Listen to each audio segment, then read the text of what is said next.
जी जी।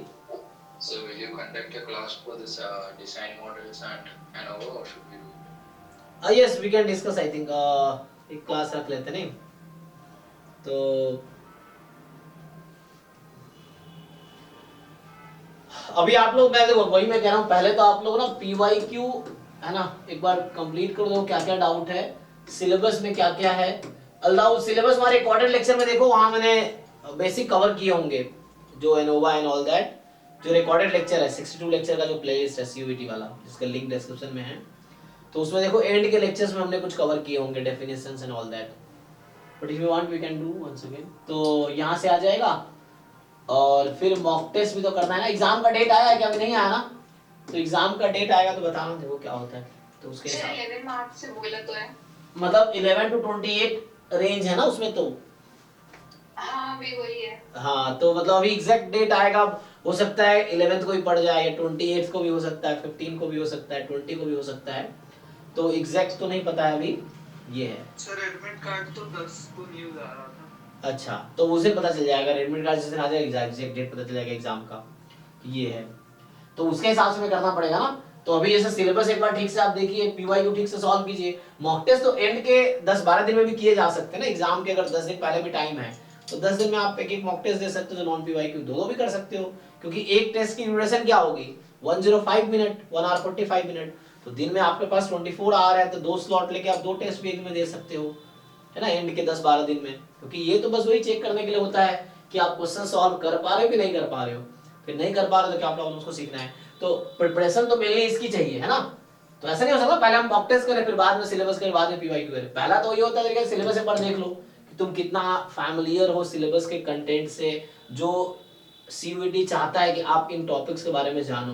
तो आप अगर फैमिलियर हो देन PYQ सॉल्व करके देख लो कि जो क्वेश्चंस पहले आए हैं क्या आप उस लेवल पे हो या अभी और सीखने की जरूरत है।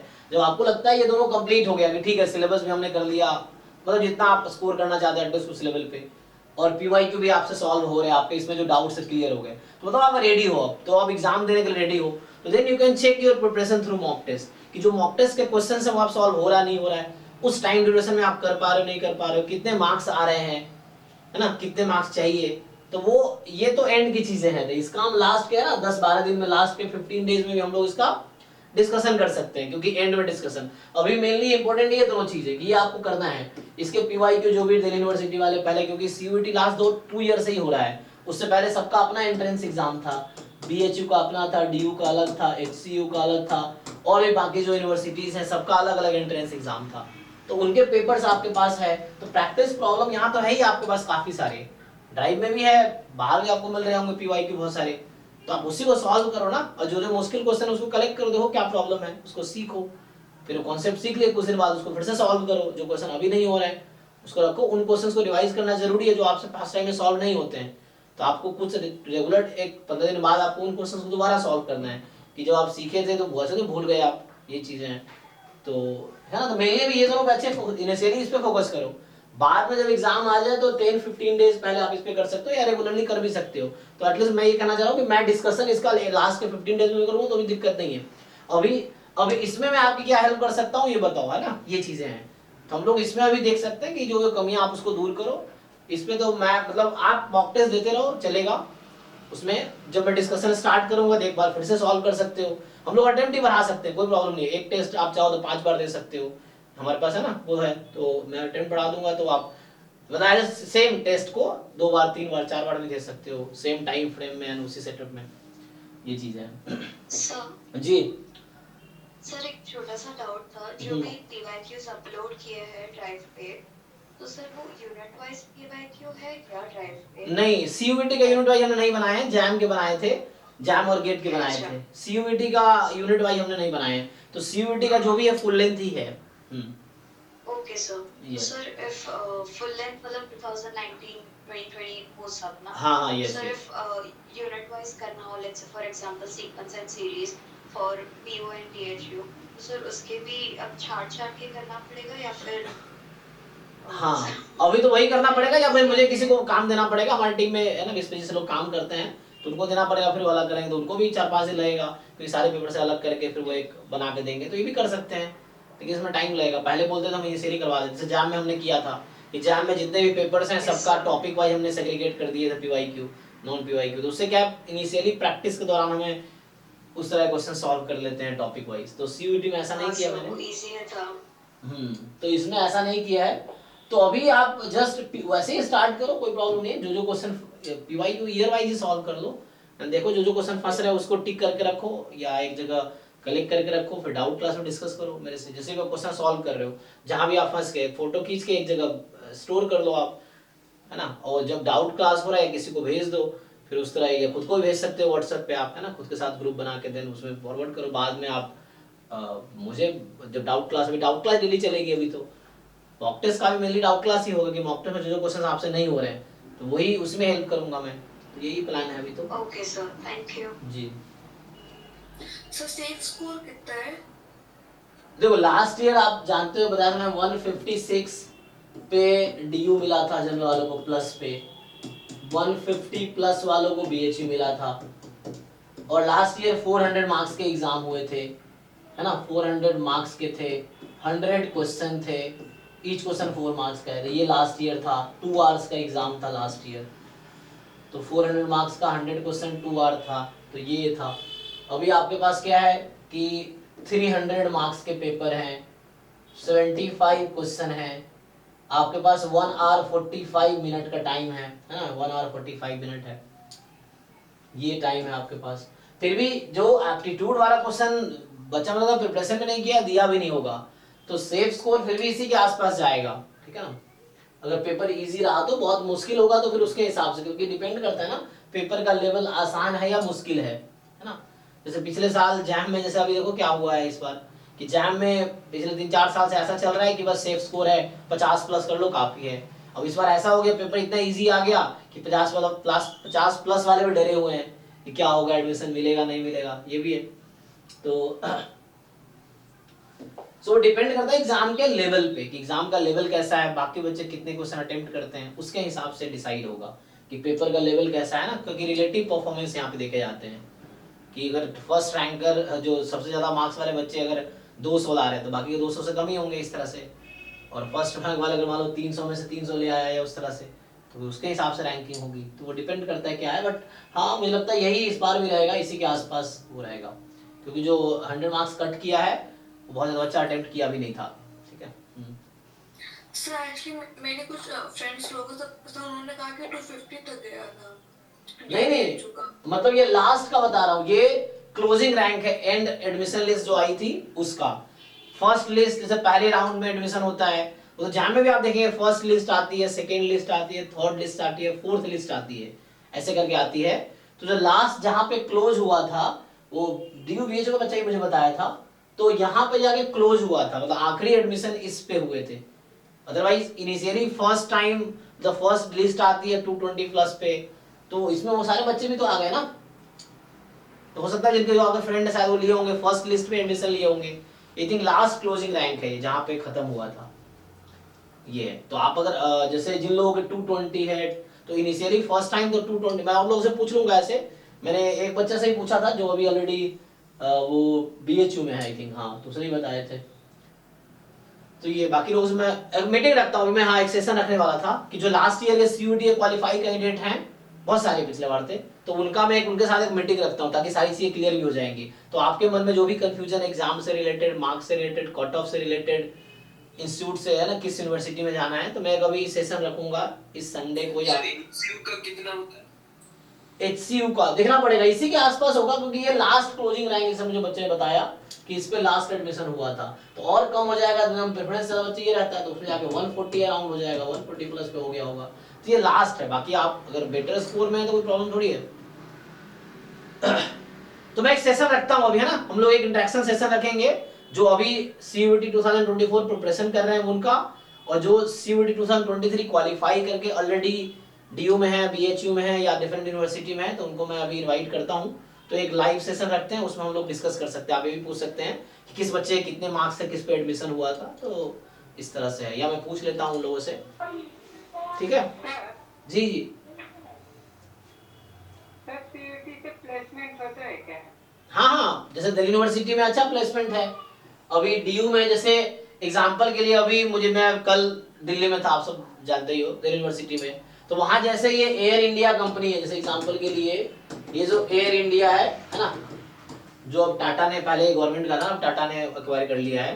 तो ये अभी जो श्रुति सर, आप जो जिनका 3rd रैंक था 2022 एग्जाम में, उसका यही प्लेसमेंट हुआ है। अराउंड पैकेज उसका था जो उसने मुझे बताए थे, मैं एक बार कंफर्म कर लेता हूँ। तो ड्यू में भी 19 लाख पे हुआ है, बच्चे कल बता रहा था, मैं इसका चेक कर लेता हूँ उसने क्या बताए थे। अराउंड 19, हाँ। तो इसका भी वही है, सेम पैकेज में जो बॉम्बे में था उसी पैकेज पे ड्यू वालों का भी हुआ है 19 के अराउंड। सो इसमें 19 लाख पर एनम का जो सीटीसी है, ये आईआईटी बॉम्बे से जो हुआ है वही ड्यू से भी हुआ है, सेम पैकेज पे, प्रॉब्लम नहीं है। ड्यू से भी इसी कंपनी में इसी पैकेज पे हुआ है प्लेसमेंट, दिल्ली यूनिवर्सिटी से एमएससी स्टैटिस्टिक्स का। तो जो देखो सेम कंपनीज, एवरेज पैकेज शायद 12 लाख है, लिंक्डइन पे 12 लाख मतलब दिखाया हुआ। किसका एवरेज? डीयू का सर, डीयू का। तो आईआईटीज का भी ज्यादा नहीं है, आईआईटी में रहा हूँ, आईआईटीज का भी ज्यादा नहीं है। आईआईटी में कुछ बच्चे वहां पे एवरेज, चलो मतलब कुछ बच्चे 15 20 16 17 18 19 20 तक जाते हैं, बाकी वही 7 8 9 10 11 12 तक ही रहता है ज्यादातर, ठीक है ना। तो वहां भी आईआईटी में भी ऐसा कुछ खास नहीं है। वही कंपनी जो दिल्ली यूनिवर्सिटी में आ रही है एमएससी वाले को ले रही, वही कंपनी जैसे एक्सेंचर है, डीयू में भी आती है, बीएचयू में भी आती है, वही आईआईटी बॉम्बे, वही आईआईटी कानपुर जाती है। सेम कंपनीज हैं, जैसे एयर इंडिया जैसे है, यही डीयू में आई थी, यही बॉम्बे में भी गई थी, है ना, इस तरीके से है। तो होता है प्लेसमेंट, बीएचयू से भी होता है। शुभेंदु हमारा स्टूडेंट रहा है, शुभेंदु मिश्रा, वो बीएचयू से किया है, उसका ही प्लेसमेंट हुआ था, अराउंड 16 लाख का था। तो ये लोग हैं, और भी लोग हैं, मतलब बच्चे तो, क्योंकि पिछले स्टैटिस्टिक्स हम 4-5 19 में स्टार्ट किया था पढ़ाना मैंने, सीयूईटी और जैम स्टैटिस्टिक्स के लिए, मतलब उस समय एमएससी एंट्रेंस था। तो बहुत सारे बच्चे इस बीच में निकले, तो सबसे बात करना पड़ेगा, क्योंकि वो कांटेक्ट छूट जाता है, इतना बिजी रहते हैं। तो सबसे बात करेंगे तो पता चल जाएगा किसका कैसे है। बट कुछ बच्चे बता देते हैं खुद ही टेक्स्ट करके बिना पूछे, तो उनका आइडिया रहता है मुझे कि हाँ ये ऐसा है। मैं किसी से पूछता नहीं, क्योंकि इतना टाइम ही नहीं मेरे पास कि मैं हर बच्चे को फोन कर सकूं। हर साल 500 बच्चे अराउंड रहते हैं, तो ये है। तो जो खुद बताते हैं उनका आइडिया है मुझे, ऐसा है। सर, सीयूईटी में टॉपिक है वो सारे सैंपलिंग का, cluster sampling, stratified sampling. Sir वो टॉपिक सर एक करवा दें। हाँ कर सकते हैं। तो उसमें जैसे है, हाँ वही, मतलब तुम पीवाई को सॉल्व करते रहो, सिलेबस में भी करवा देता हूँ, लेकिन वही अब जितना जो हो सकेगा, मतलब अपनी तरफ से मेरे से हो सके वो मैं कर रहा हूँ। तो अदरवाइज रिकॉर्डेड लेक्चर में ऑलरेडी हमने कवर किया है ऑलमोस्ट सब कुछ, वहां तुम देख सकते हो, वहां से हेल्प ले सकते हो, फिर लाइव में भी डिस्कस कर सकते हैं हम लोग। ये है। तो ये वापस कैसे आ गए, तो स्क्रीनशॉट लिया था ना। तो इसमें जो सिलेबस आप इसकी बात कर रहे हो, जो लास्ट में है, सर सीयूसीईटी क्या था? हाँ इसी का नाम पहले सीयूसीईटी था, central university common entrance test, वही अब सीयूईटी है, सेम एग्जाम का नाम, बस सीयूसीईटी यही एग्जाम था। तो है ना, central university common entrance test, जिसका अभी भी यही नाम है ना, कॉमन क्या है, सीयूईटी का फुल फॉर्म क्या है जो अभी एग्जिस्टिंग में है, उसका फुल फॉर्म क्या है? कुछ central university entrance test, central university या कॉमन यूनिवर्सिटी एंट्रेंस टेस्ट, शायद चेक कर लेना एक बार। तो यही है, तो सेम ही है, पहले सीयूसीईटी इसका नाम था, अब वो सीयूईटी नाम है, ठीक है ना। तो अभी एनटीए करवाती है, पहले एनटीए शायद नहीं कराती थी, ये लोग यूनिवर्सिटी खुद ही ऑर्गेनाइज करते थे, अभी है ना नेशनल टेस्टिंग एजेंसी को दिया हुआ है ना।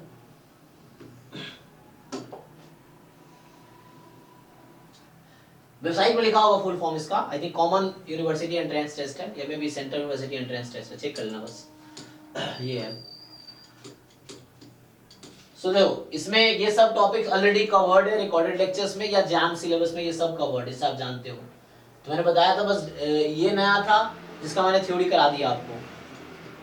इसमें थोड़ा सा नया है, measure of central tendency, measure of dispersion, skewness, kurtosis. तो ये डेटा के टर्म्स में, रैंडम वेरिएबल के टर्म्स में नहीं, ये डेटा के टर्म्स में आपको फाइंड करना है।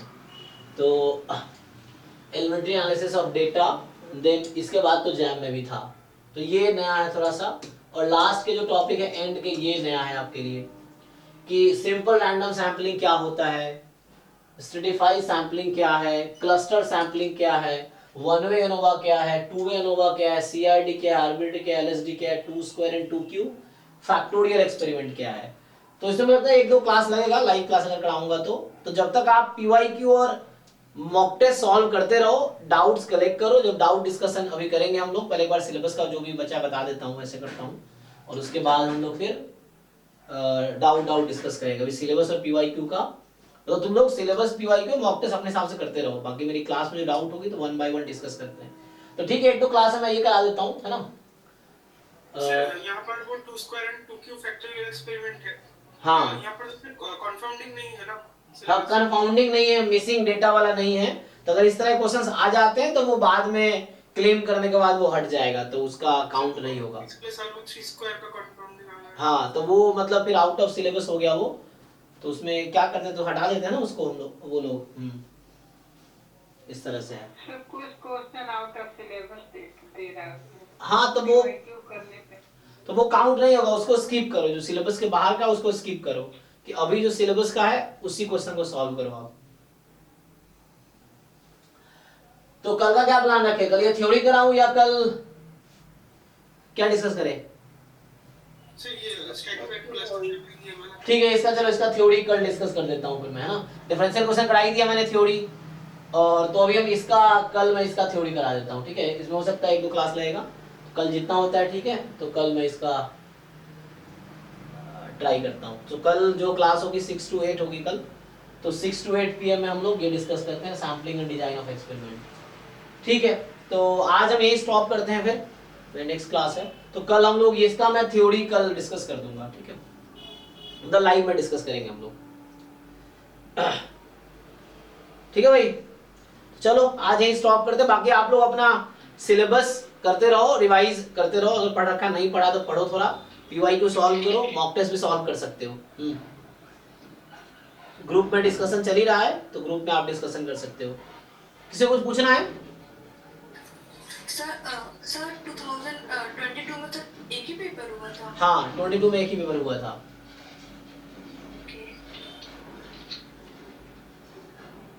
Okay, yes Prasanna, I think. हाँ डिफरेंशियल इक्वेशन के वीडियो मुझे YouTube पे नहीं मिला। देखो, तो आप लाइव आप व्हाट्सएप ग्रुप में हो ना, उसका डिस्क्रिप्शन चेक करो, check the description of CUET 2024 group. There is a batch 8, I think ये बैच 7 है, sorry, batch 7 playlist. So in the batch 7 playlist you will get that, ठीक है ना। So last lecture I think कौन 16-17 number पे होगा, lecture 16-17 में you will find theory of differential equation, ठीक है। You just go through all. हमने अभी तक जो भी क्लासेस हुई हैं उसमें मैंने 2023 CUET का PYQ डिस्कस किया है, डिफरेंशियल इक्वेशन का थ्योरी डिस्कस किया है, डाउट्स डिस्कस किए हैं। So batch 7, this is batch 7 actually. तो बैच 7 का प्लेलिस्ट आप चेक करो। आई थिंक ये आज वाला लेक्चर 18 या 19 होगा, देखना पड़ेगा कहां तक हुआ है, तो उस ऑर्डर में आज 2 वीडियो रिकॉर्ड हुआ है। तो एक क्लास को मैं 2-3 अलग-अलग वीडियो में रिकॉर्ड करता हूं। जैसे क्लासेस अगर 2 आवर्स की है तो हो सकता है 40 मिनट्स का मैं 3 पार्ट में रिकॉर्ड करूं, तो लेक्चर वैसे इंक्रीज हो जाता है। जैसे आज का लेक्चर हो जाएगा 18, 19, 20 इस तरीके से समझ लो। तो वैसे तो recording you can find in the playlist जो कि व्हाट्सएप ग्रुप के डिस्क्रिप्शन में है, ठीक है ओके जी। चलिए ठीक है, थैंक यू, अभी के लिए गुड नाइट। कल थ्योरी करते हैं इसका सैम्पलिंग का।